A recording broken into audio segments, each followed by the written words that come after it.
باللہ السمیع العلیم من الشیطان الرجیم بسم اللہ الرحمن الرحیم رب اشرح لی صدری ویسر لی امری واحلل عقدۃ من لسانی یفقہوا قولی رب زدنی علما رب یسر ولا تعسر وتمم بالخیر۔ الحمدللہ ہم سورہ بقرہ کی تفسیر کر رہے ہیں۔ ماشاءاللہ ہم 54 آیتوں کا ترجمہ و تفسیر کر چکے ہیں۔ اب آگے دیکھیے، ذکر چل رہا ہے حضرت موسیٰ علیہ السلام اور ان کی قوم کا۔ دیکھیے، وَإِذْ قُلْتُمْ يَا مُوسَىٰ، اور جب تم نے کہا اے موسیٰ، لن نؤمن، ہرگز نہیں مانیں گے، لن ہرگز نہیں، نؤمن ہم ایمان لے کر آئیں گے، مانیں گے، لک تجھے، ہم ہرگز تم پر ایمان نہیں لے کر آئیں گے، حتیٰ یہاں تک کہ، جب تک کہ نر اللہ ہم دیکھ نہ لیں، نر اللہ نرا دیکھنا، اللہ کو ہم اللہ کو دیکھ لیں، جہرتاً کھلم کھلا، جب تک ہم اللہ تعالیٰ کو کھلم کھلا نہیں دیکھیں گے تم پر ایمان نہیں لے کر آئیں گے۔ فَأَخَذَتْكُمُ الصَّاعِقَةُ، فَأَخَذَت پھر پکڑا، کم تمہیں، پھر تمہیں آ لیا، صاعقۃ بجلی کی کڑک نے، وَأَنْتُمْ اور تم، تنظرون دیکھ رہے تھے۔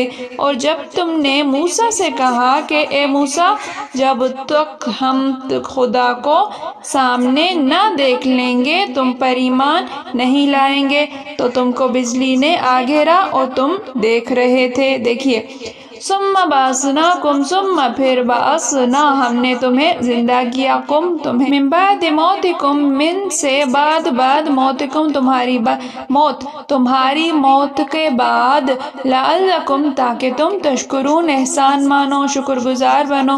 پھر موت آ جانے کے بعد ہم نے تم کو ازسر نو زندہ کر دیا تاکہ تم احسان مانو۔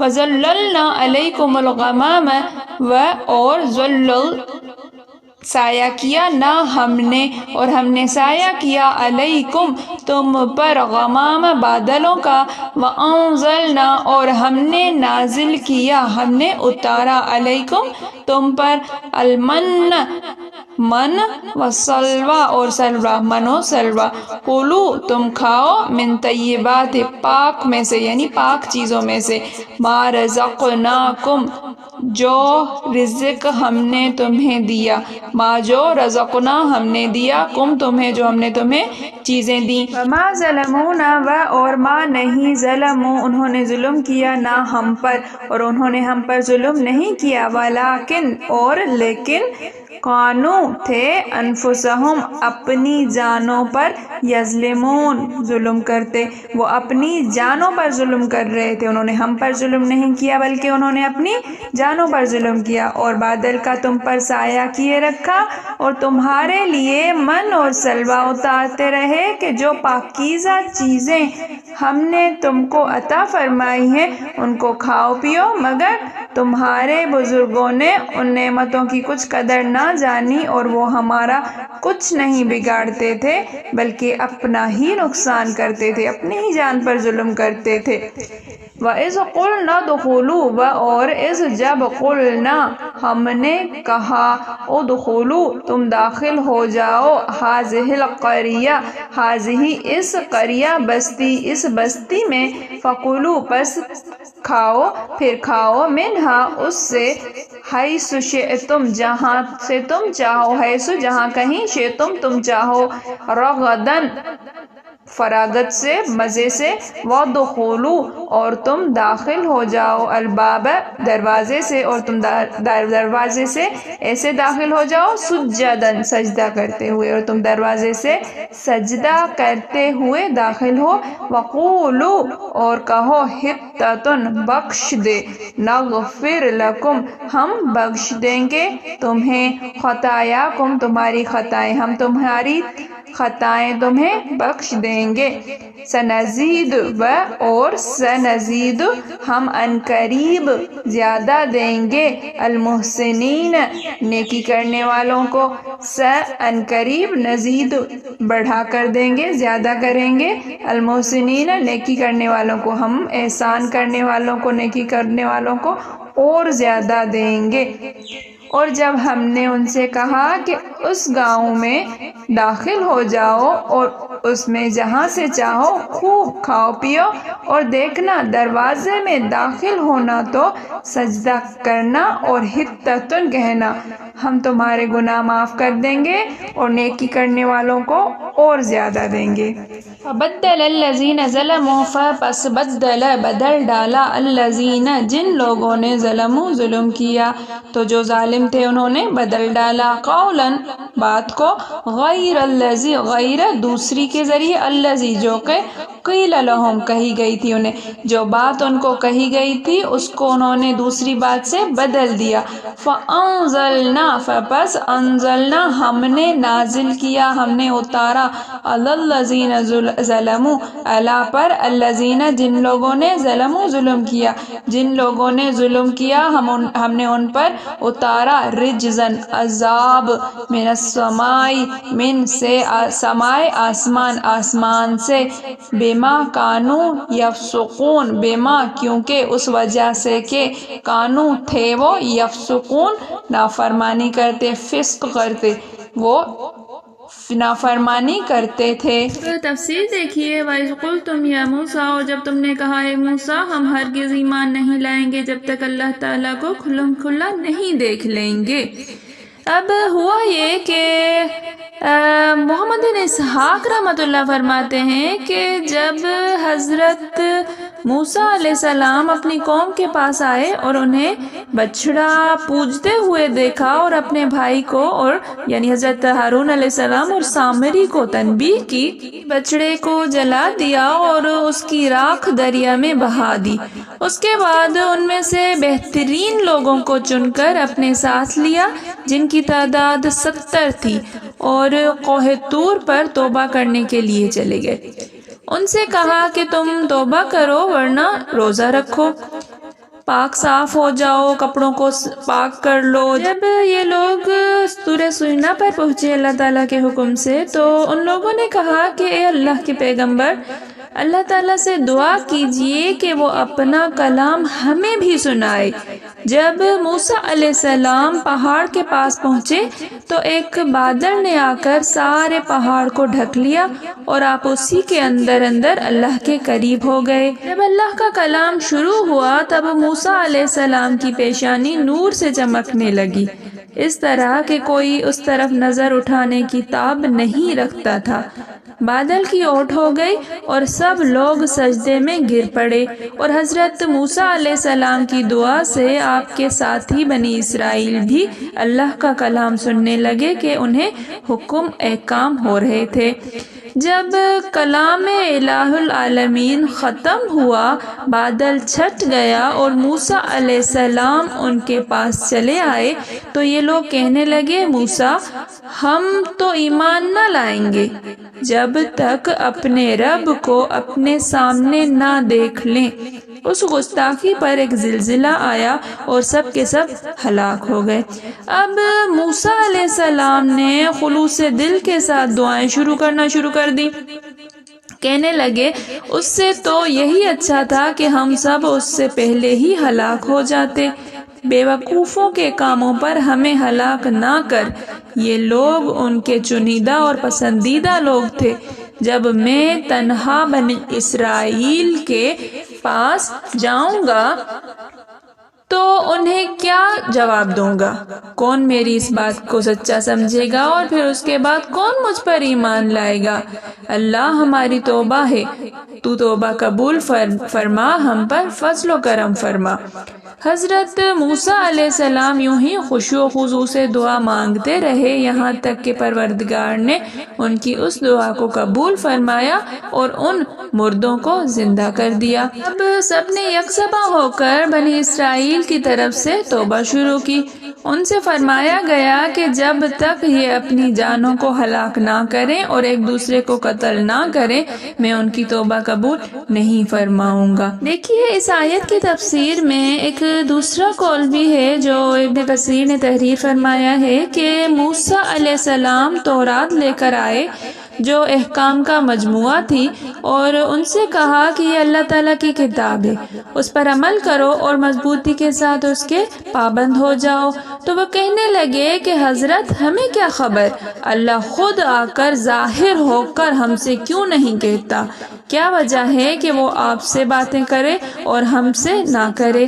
جب تک ہم اللہ کو خود نہ دیکھ لیں ہرگز ایمان نہ لائیں گے۔ اس قول پر ان کے اوپر غضب الہی نازل ہوا اور ہلاک کر دیے گئے، پھر زندہ کیے گئے۔ پھر موسیٰ علیہ السلام نے انہیں کہا کہ اب تو اس تورات کو تھام لو۔ انہوں نے پھر انکار کیا۔ اب کی مرتبہ فرشتے پہاڑ اٹھا کر لائے اور ان کے سروں کے اوپر معلق کر دیا کہ اگر نہ مانو گے تو یہ پہاڑ تم پر گرا دیا جائے گا اور تم سب پیس ڈالے جاؤ گے۔ یہاں سے دیکھیے کہ یہودیوں پر احسانات الہیہ کی اب جو ہے تفصیل آ رہی ہے۔ سابقہ آیات میں بیان ہوا تھا کہ فلاں فلاں بلائیں ہم نے تم پر سے دفع کر دی، اب بیان ہو رہا ہے کہ فلاں فلاں نعمتیں بھی ہم نے تمہیں عطا فرمائیں۔ غمامن جو ہے غمامتن کی ترجمہ ہے، چونکہ یہ آسمان کو چھپا لیتا ہے اس لیے اسے غمامہ کہتے ہیں۔ یہ ایک سفید رنگ کا بادل تھا جو وادی تیہ میں ان کے سروں پر سایہ کیے رہتا تھا۔ آگے ان پر من و سلوہ کا ذکر ہے کہ من و سلوہ ان پر نازل کیا۔ جو من ان پر اترا وہ درختوں پر اترتا تھا، یہ صبح جاتے اور جمع کر کے کھا لیا کرتے تھے۔ وہ گوند کی قسم کا تھا، کوئی کہتا ہے شبنم کی طرح کا تھا۔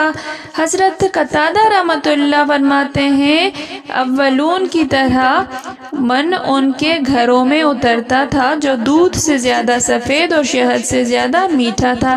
صبح صادق سے لے کر آفتاب نکلنے تک اترتا رہتا تھا۔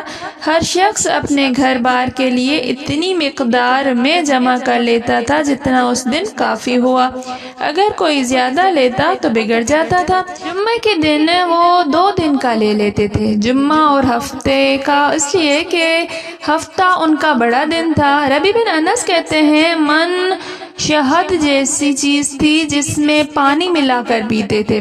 شعبی رحمۃ اللہ فرماتے ہیں تمہارا یہ شہد اس من کا 70واں حصہ ہے۔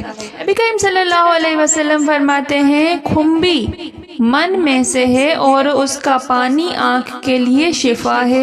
حدیث میں ہے کہ صحابہ رضی اللہ تعالیٰ عنہم نے اس درخت کے بارے میں اختلاف کیا جو زمین کے اوپر ہوتا ہے جس کی جڑیں مضبوط نہیں ہوتی، بس کہنے لگے کھمبی کا درخت ہے۔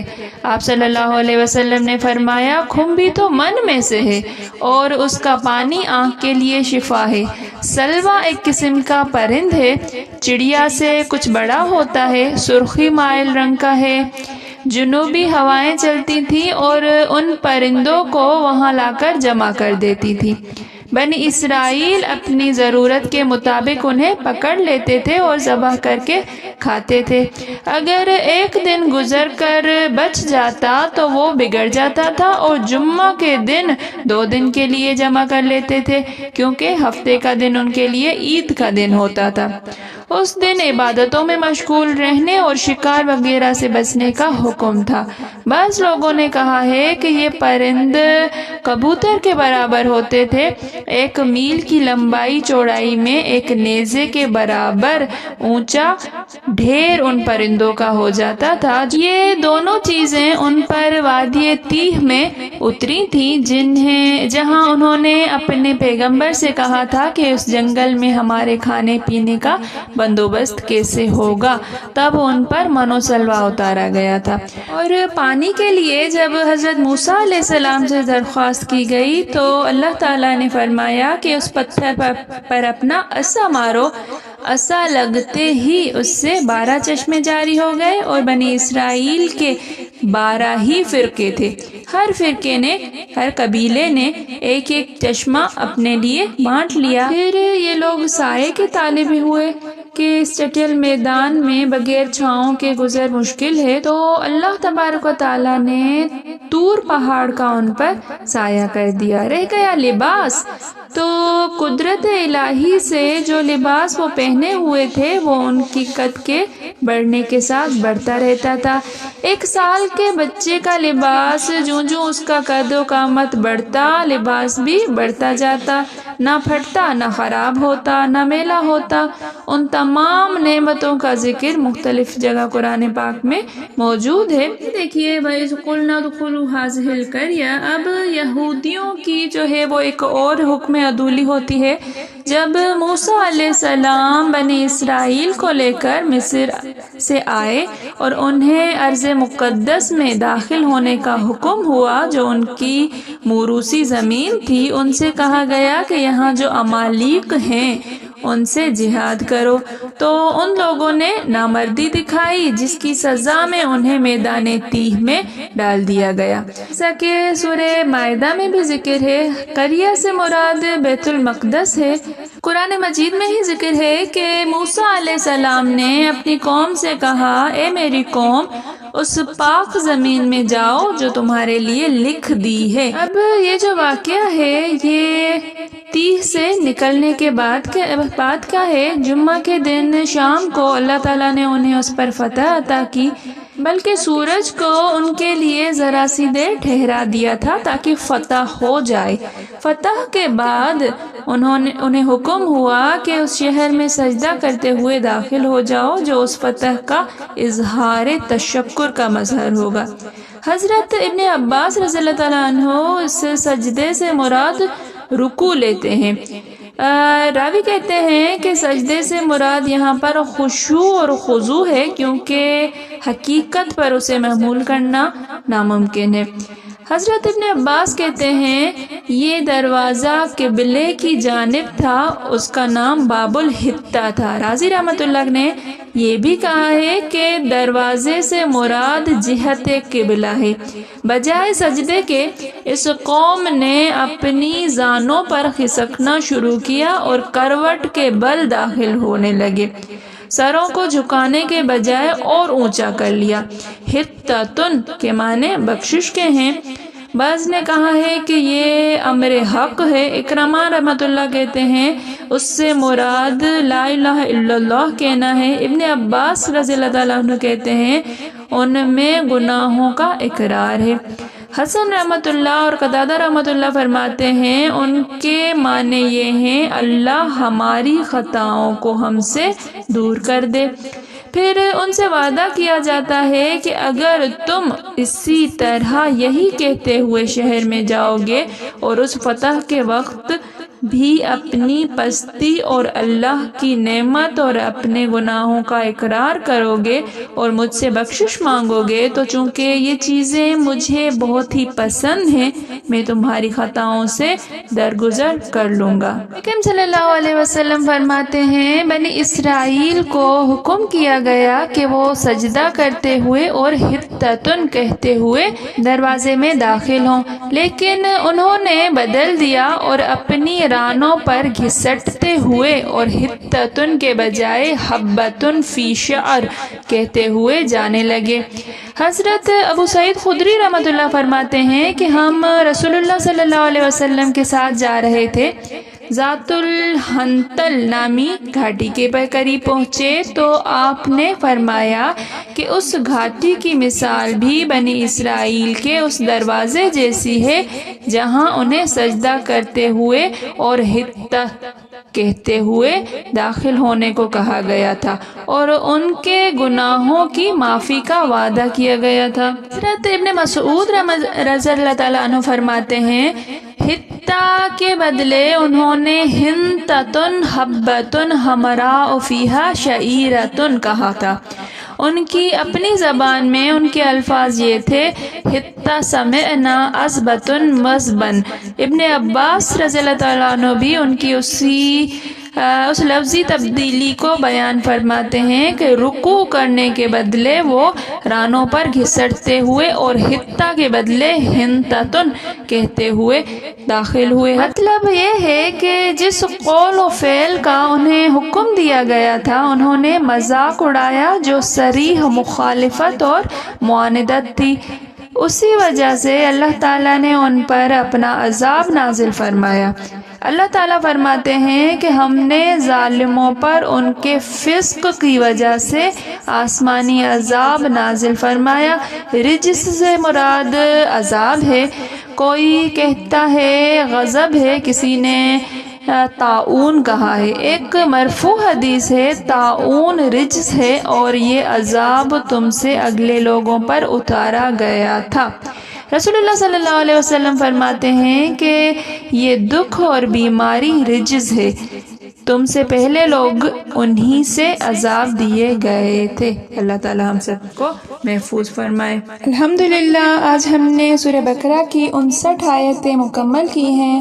میرے پڑھانے میں، آپ کے پڑھنے میں، میرے سمجھانے میں، آپ کے سمجھنے میں کوئی غلطی، بھول چوک، خطا ہو گئی ہو تو میں اللہ کے حضور میں توبہ کرتی ہوں اور معافی کی خواستگار ہوں۔ اللہ تعالی ہم سب کا حامی و ناصر ہو۔ السلام علیکم ورحمۃ اللہ وبرکاتہ۔